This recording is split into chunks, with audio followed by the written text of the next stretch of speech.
दोस्तों, आज की कहानी है मम्मी जी आपने बहू को उनका हक इस्तेमाल करने की भी इजाज़त नहीं दी है। दोस्तों, कहानी शुरू करने से पहले अगर हमारे चैनल को सब्सक्राइब नहीं किया हो तो कर लीजिए ताकि आपके पास पहुँचे हर रोज़ नया वीडियो। शीला के एक मीठी सी आवाज ने उसके घर वालों को चौंकाया। खास तौर से शीला की भाभी नैना ने आवाज देकर कमरे में आने वाली कायरा को देखा। उन्हें 1 मिनट लगा था कायरा को परखने में, जिसकी तीर जैसी आंखें मेज पर रखे फलों और बेकरी के सामान पर टिकी हुई थी। शीला नई दुल्हन थी। आज उसके मैके से भाई और भाभी बहुत कुछ खाने पीने का सामान लेकर आई थे। भाई ड्राइंग रूम में मर्दों के साथ बैठा था और भाभी उसके पास आई। कायरा भाभी शीला ने खुश होकर अपनी बड़ी जेठानी कायरा का वेलकम किया। कायरा ने फल और बेकरी के आइटम से नजरें हटाई और भाभी नैना को गले लगाया। नैना काफी समझदार और पढ़ी लिखी थी और एक कॉलेज में लेक्चर थी। आप बैठो, मैं चाय बनाकर लाती हूँ, शीला ने जल्दी से कहा तो कायरी ने एक प्याला उसकी तरफ बढ़ाया। मैं ये खीर देने आई थी, वह बैठते हुए बोली। लगता है आपको खीर बहुत पसंद है। नैना मुस्कुराई। मुझे ज्यादा मीठा पसंद नहीं, ये तो मम्मी जी ने बनाई थी और सबके हिस्से बांट दिए। ये शीला अपने फ्रिज में रख लेगी, अमर और ये दोनों खा लेंगे। क्या मतलब इस घर में क्या चीजें इस तरह बांटी जाती है? नैना को कुछ अजीब सा लगा। उसके यहाँ तो सब साथ एक टेबल पर बैठकर खाना खाते थे।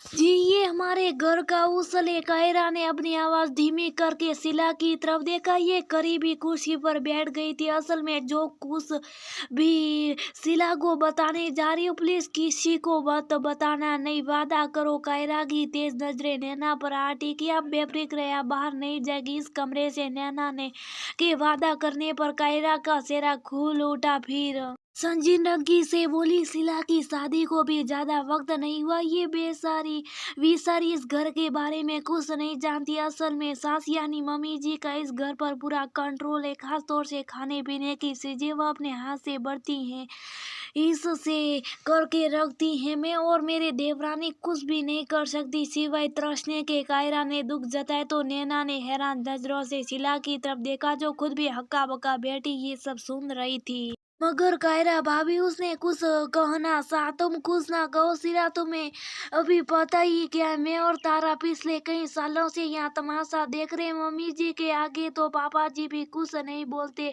कायरा ने टोका तो शीला चुप के रह गई। शीला, तुम तो कहती थी कि तुम्हारी ससुराल में सब कुछ ठीक है, सास बहुत अच्छी है। नैना ने माथे पर बल डालकर शीला को घुरा तो वह घबरा गई।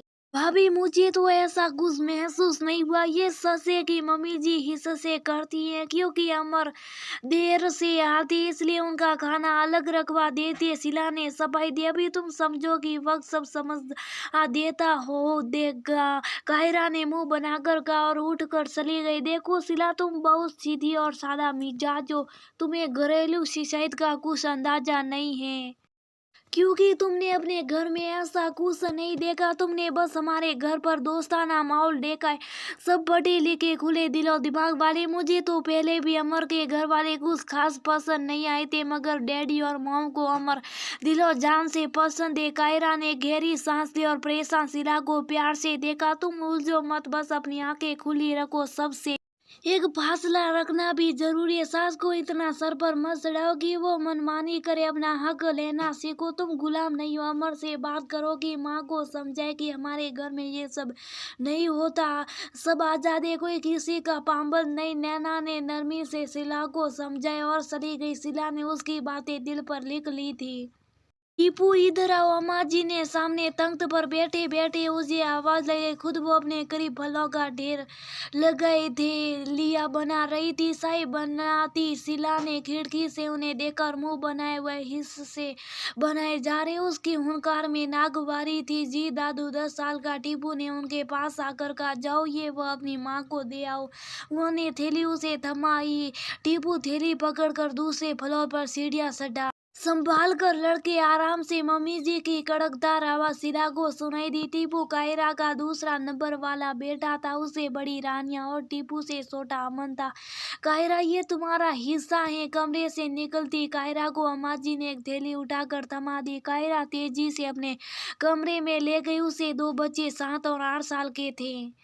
मम्मी जी की साए उनके सिला पास चाय का कप रख तेजी से पलटी दे उनके पास रखकर उसने मम्मी जी को कप बांटने का मौका नहीं दिया था। उसे उनके हाथ का बंटवारा खलने लगा था। इतनी जल्दी किया लड़की, अपना हिस्सा तो ले जाओ। मम्मी जी की तेज करारी आवाज ने शीला के कदम रोक दिए। मम्मी जी उसे मुस्कुरा कर देख रही थी।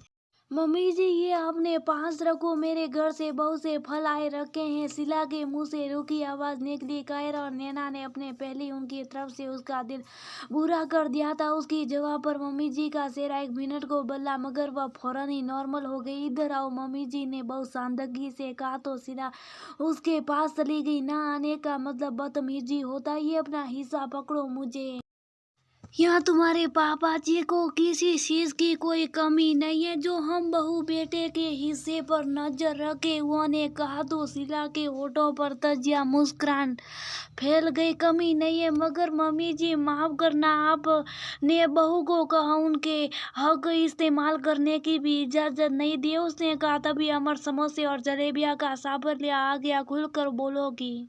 मम्मी जी ने एक गहरी नजर उस पर डाली, फिर अपने लाडले बेटे पर। मम्मी जी, आपको शायद मेरा सच बोलना बुरा लगे, मगर आप जानती है कि हमारे घर में हर तरह की आज़ादी में और मेरे भाई की तरबियत पर तालीम पर हमारे वालिदान ने बहुत मेहनत की है। अल्लाह का शुक्र है कि नैना भाभी भी खुले दिमाग की है, मगर मेरी किस्मत में कोई कमी थी जो ये सच लेने को रुकी। फिर शुरू हो गई। मम्मी जी, आप यकीन करें कि मैंने बहुत कोशिश की, मगर मुझे ये बांटने का तरीका ना तो समझ में आया ना पसंद आया। शीला ने साफ साफ कह दिया। कायरा और नैना जो पीछे खड़ी सब सुन रही थी, एक दूसरे को देखकर आंखों आंखों में मुस्कुराई। कायरा अपने अंदाज में मम्मी जी के सामने अकड़ी गई थी।